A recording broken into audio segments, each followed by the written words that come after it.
poļu zirdziņš, un šķirne ir vairāk vai mazāk mākslīgi radīta, bet izmantojot dabisku izēju materiālu, jo pēdējie īstie savvaļas zirgi Eiropā tika ar labiem panākumiem iznīdēti 18. gadsimtā, jo viņi skaitījās kaitīgi, viņi postīja zemnieku tīrumus lielos baros, un kad tāds bars pārauļo pāri, tur nekas vairs nepaliek.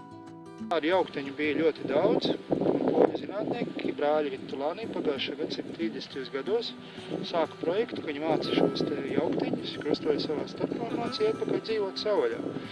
Un šķirnes standarta krāsa ir no gaiši peļu pelēkas līdz tumši brūnai, ar obligāti šo te melno svītru pār muguru, kur sauc par peļu taku.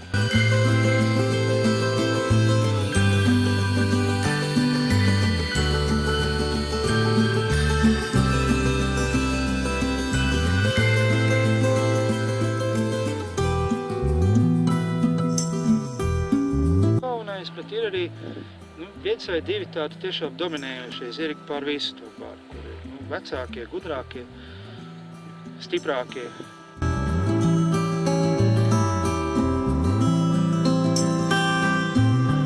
Veidā no parazītiem arī pasargājas, viens otrs staigā pildīgi tā kā dūņu ruks.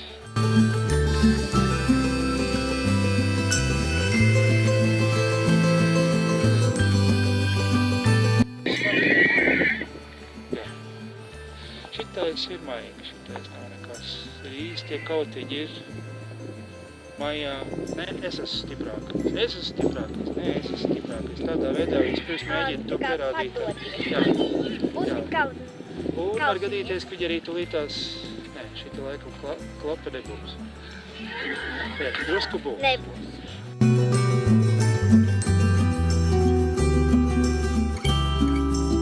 Mazgājās, palabājās. Mazliet paspārdījās, riet savās gaitā.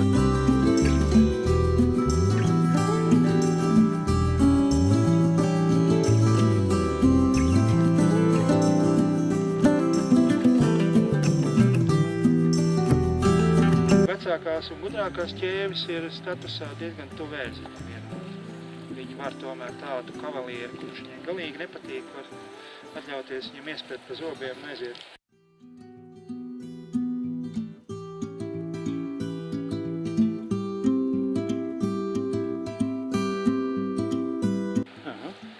Jo viņi, lai arī tomēr ir ļoti, ļoti svarīgi, viņiem ir tā kopējā bara sajūta, viņiem arī ļoti svarīgi tāda privātā telpa, kur labāk nelīst.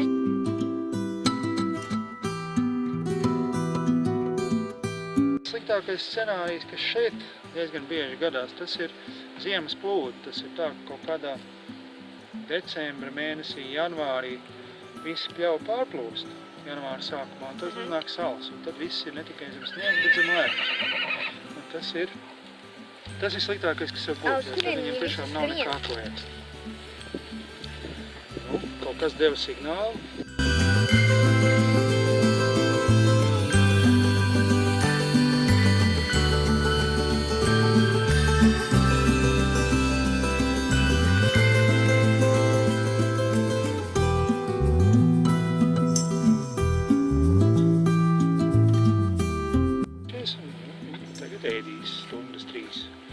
Tāda viņa atkal salasīsies kaut kādā tādā vietā, kur ir tā kā vairāk noganīta.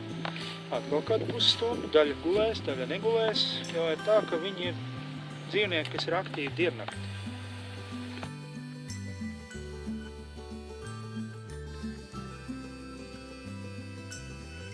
Viņi ir ārkārtīgi piesardzīgi ēst kaut ko, ko viņi nepazīst.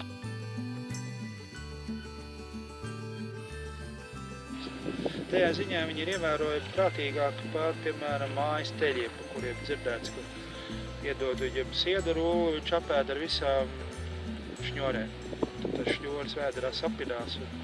Es pat šeit īpaši neiespringstu tās šņoras no roļiem vilkt ārā, jo es pilnīgi skaidri zinu, ka tad, kad viņi to sieru būs apēduši, tad būs pildīgi tīrs sniegs tajā vietā, tīra zeme, un tas šņoras tur metāsies, viņas varēs paņemt.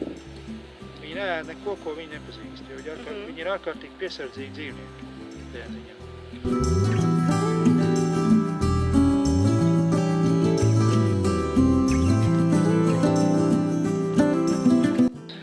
kā vislabāk vienam otram labi izdarīt, tas viens otram pakast tur, kur neies. Tur atnāk draugs un pakars. Tas ir tā kā buča, tā kā tāds, jā, tas ir tā izpaužas tādi ļoti tuvi draugi.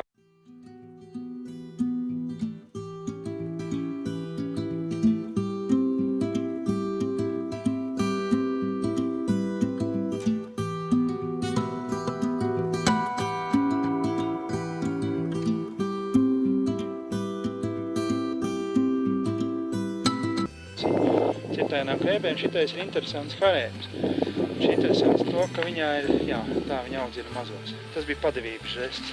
Jā. Patrauciet šeit.